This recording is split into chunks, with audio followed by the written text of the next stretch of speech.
Thank you very much. Thank you for the excuse me, for the opportunity to speak here and the honor of the invitation. We're going to shift gears a little bit and talk a little bit about left heart failure and remote monitoring of and medical management of patients with left heart failure. These are my disclosures. I'm sure I don't have to tell this audience that there's a global epidemic of heart failure. In the U.S. alone, 5 million patients have heart failure with 550,000 new cases every year. Most of those patients are age 65 or greater, and there's a very high 5-year mortality associated with the development of heart failure. And in spite of advancements in medical therapy, the admissions rate for heart failure and the incidence of heart failure has really not improved substantially over the past few years. Heart failure is associated with a high readmission rate, with 25, accounting in the U.S. at least for 25% of all-cause readmissions within 30 days of discharge, and 50% all-cause readmissions for patients within 6 months of discharge. It's become a very important economic issue in the U.S. because right now, if patients readmitted with heart failure within 30 days of discharge, there's no reimbursement for that admission, and there's now talk of increasing that no payment for readmissions out to 3 months and then eventually 6 months after discharge. So it's an important issue not only from the clinical standpoint but also from a financial standpoint for the hospitals. We know that the number of hospital admissions for heart failure, with each readmission, your mortality rate increases substantially and your survival rate decreases substantially over the 5 years following that readmission.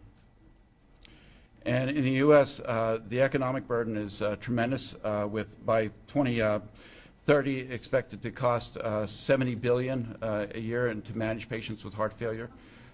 Multiply that in a country like China, which has 4 times the population of the U.S., it's a tremendous economic burden to deal with these patients. So one of the key realizations about management of patients with heart failure is that there's subtle increases in pulmonary artery pressure that begin very, very early on before there's any clinical presentation or symptomatic presentation of the patients going into heart failure. The typical time course of decompensation begins 4 to 5 weeks prior to that overt decompensation into heart failure admission, with very early on subtle increases in pulmonary filling pressures. Later on, there's autonomic adaptation, changes in intrathoracic impedance. And by the time the patients finally present to us, it's typically later on in that slope where they finally developed weight gain and symptomatology of heart failure. And by that time, more than 90% of those patients are going to end up being admitted rather than being able to manage medically. So really, when we look at this problem, the ideal point of intervention is very, very early on with those early rises in pulmonary artery pressure. Again, as I already mentioned, typically when most heart failure patients present, they're already well on their way to being admitted with heart failure. So the bottom line is our current methodology for managing heart failure is really inadequate for identifying those patients early on who are going to end up being admitted with heart failure. Again, 90% of heart failure hospitalizations already present with symptoms being present. There are some algorithms that have been tried to identify these patients earlier on. The Tele-HF trial was telemonitoring of, meaning monitoring from home, weight and symptoms that had absolutely no effect on rehospitalization or death. The TIM heart failure trial, which was again telemonitoring, remote monitoring at home of weight and blood pressure, again had absolutely no influence on death or heart failure readmissions. The DO2 heart failure trial was monitoring impedance, and not only did it not help in predicting when patients were going into heart failure, but those patients who were monitored by impedance alone actually had worse outcomes in terms of death as well as rehospitalizations when monitoring impedance alone. Clinical examination, examining physical exam, eliciting a history of symptoms, has very limited reliability in assessing what those filling pressures truly are. But one trial which did give us insight into the value of pulmonary artery pressure monitoring, it was the COMPASS trial, which demonstrated, as shown here, that in, let's see if my mouse works here, even though there is absolutely no change in weight of patients with heart failure history who are being monitored very closely, that as early as 7 weeks prior to hospital admissions, those patients already started to develop a gradual rise in their RV diastolic filling pressures. So again, how can we identify these patients here instead of here? That's led to the development of the Cardiomems heart failure system, which is a pulmonary artery pressure monitor. It's basically a nitinol loops attached to a pressure transducer. Now, this pressure transducer does not have a battery, so the lifespan of this device is essentially indefinite. We can use this to monitor central pressures as long as the patient's alive.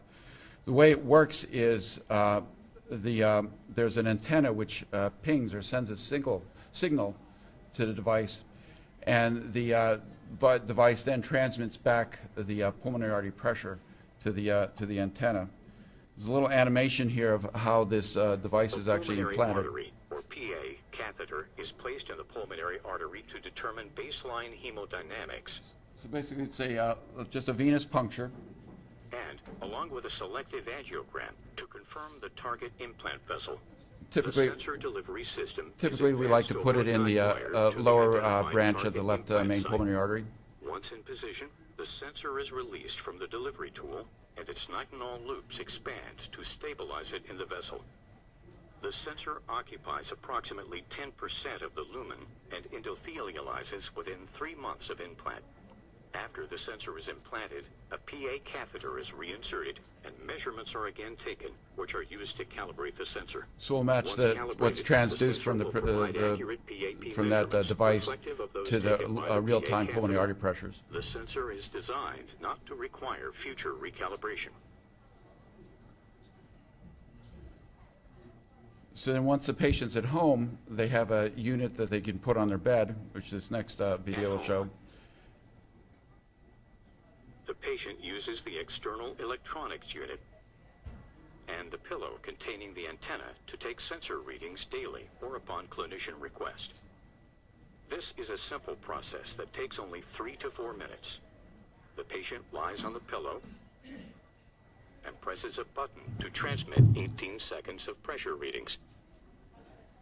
The external electronics unit displays a message to notify the patient when transmission is complete.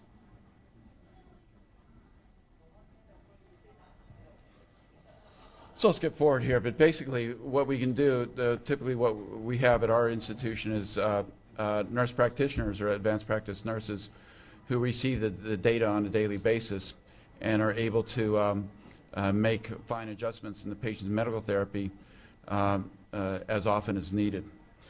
The Champion trial was one of the first trials that demonstrated how pressure-guided therapy reduces heart failure hospitalizations with a 37% relative risk reduction as compared to control using standard methods, clinical presentation and monitoring of weight and symptomatology. Those patients, as compared to controls who had almost no adjustment in their medications because they were asymptomatic, had early adjustment of their medications to maintain their pulmonary artery pressures within their therapeutic range, and as a result, much lower incidence of readmission. We've been using the device at our institution now for 1.5 to 2 years, and we actually took a look at the first 20 patients who we implanted the device in. And in the year before implantation, those 20 patients had a total of 325 days of hospitalization for heart failure. So far in the 6 months post-implantation, those same 20 patients have only had 28 days of hospitalization, which translates, at least for the institution, into a cost savings of well over almost $5 million and reduction of cost for managing those patients with heart failure. Again, those patients had just a dramatic reduction in the number of admissions for heart failure. So in conclusion, at least for this part of the presentation, the recurrent heart failure is a growing global health concern, costing billions of dollars. Most outpatient protocols are inadequate to prevent recurrent heart failure admissions. Remote central pulmonary pressure monitoring devices such as Cardiomems allow for very early detection of hemodynamic decompensation, allow for early outpatient intervention, and can greatly reduce the rate of repeat heart failure admissions, and in turn greatly reduce the cost of managing heart failure. So for the next few minutes, I was asked to also switch gears here to a brief look at managing right heart failure, and particularly in the setting of cardiogenic shock and acute myocardial infarction. Well, in spite of all the advances in interventional therapies, cardiogenic shock is still is associated with a very high mortality rate, and there's not really much that has changed in that to improve that mortality rate over the past decade or two. And once a patient has presented with heart failure, even if they make it to discharge, it's still associated with very high ongoing hazard of death post-discharge. One thing we know for sure, and unfortunately what is used all too frequently, is aggressive inotropic therapy while in the intensive care unit. The way I like to look at it and why it makes sense why aggressive inotrope therapy is actually detrimental to the patient is that you're taking a damaged heart muscle, a very weakened heart muscle, and by adding inotropes, you're asking it to work even harder. So the key really to managing patients with acute cardiogenic shock is not to make the heart work harder, but to do what we can to unload that heart. We know from experience that intra-aortic balloon pumps are really not effective. They may transiently help to increase the blood pressure, but they don't improve mortality, and they don't improve the cardiac power output of the heart muscle. Although I'm sure most of you are familiar with more aggressive devices like ECMO and LVADs, when the patient presents acutely, one of the devices that we make use of quite frequently is percutaneous devices that can be deployed literally within 5 to 10 minutes upon presentation of a patient with cardiogenic shock. The one we use most frequently is the Impella Axial Pump. It's completely a femoral percutaneous access. I know it's available in China, but I think unfortunately it's not reimbursed. Fortunately in the US it is, because it is quite an expensive device. But contrary to devices like the intra-aortic balloon pump, which really don't do much to offload the heart, the Impella, which again is an axial pump, will help to decrease wall tension, decrease the mechanical work required of the heart muscle, and thereby decreasing the oxygen demand. Because it also increases the mean arterial pressure, it improves the oxygen supply to the heart muscle. And in turn, the result is that the cardiac power output of the heart is able to increase, increasing both flow and the mean arterial pressure as well. Again, this is just a cartoon representation of the Impella pump. Intake is within the left ventricle. Output is above the coronary sinuses in the aorta, proximal to the great vessels. I think an important concept, we're used to dealing with cardiac output and cardiac index, but cardiac output and cardiac index are really the end result of multiple factors, including the contractile state of the heart, the amount of damage to the heart muscles sustained, the volume status of the patient, after load, preload, etc., and does not give us as much information as we'd like about what the heart is actually capable of producing. And that's led to us using more frequently the cardiac power output, which is really the mean arterial pressure times the cardiac output times the correction factor of 0.22, which gives us a number in watts, which tells us exactly how much work the heart muscle is doing. What the devices like the Impella do is they help the heart increase the power output of the heart. When we calculate that cardiac power output, a value of 0.6 or less is really associated with a very high mortality rate and tremendous damage to the heart muscle. If we can improve the cardiac power output to over 0.8 to 0.1, that's associated with significant improvement in mortality and survival with cardiogenic shock.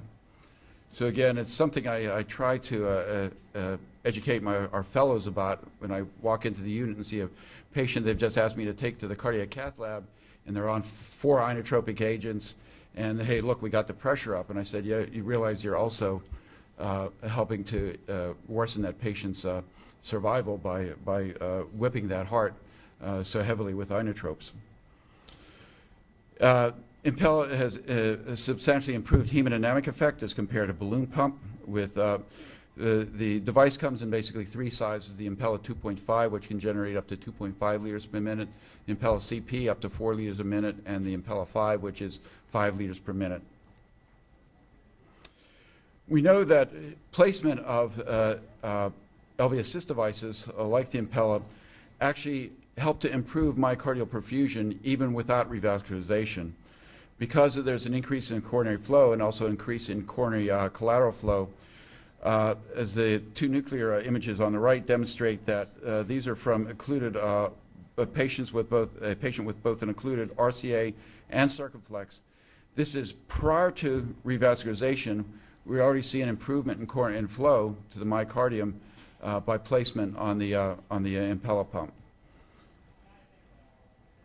We also can see an improved systemic end organ perfusion by reduction in lactate levels with the use of devices like this. So kind of a busy slide, but the important concept here is that certainly when a patient presents in cardiogenic shock, identifying very early on that they are in cardiogenic shock. And these 2 items are now, there's a great deal of evidence supporting stabilize first, then revascularize, as opposed to revascularize first, then put in a LV support device. Because there's growing body of evidence that suggests if you offload that ventricle, you're actually limiting the amount of damage from that infarct. You're actually already improving coronary perfusion before you've even revascularized. So stabilize it early. Consider devices like an Impella pump. And then proceed quickly to revascularization. Again, placement of a pump like this literally only adds an additional 5 to 10 minutes in the cath lab, but with obviously significant clinical benefits when you do things in that order. Normally, if you've done a good job, you've stabilized, you've offloaded the ventricle, you've revascularized them, we should be on the road to myocardial recovery. In those patients that do not improve, consider early on right ventricular failure as part of the picture. We know from experience that more than 30% of patients presenting with acute cardiogenic shock and left heart failure will have concurrent right heart failure. And to aid in our treatment of that, recently introduced in the U.S. is the Impella RP pump, which is, again, a percutaneous axial pump to assist in right ventricular function when patients develop right heart failure in conjunction with acute left heart failure.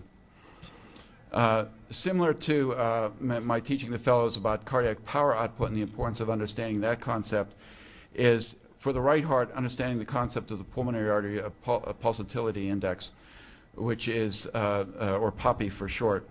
Again, a number of things that can influence the output of the right ventricle, again, filling, afterload, et cetera, and your central pulmonary pressures.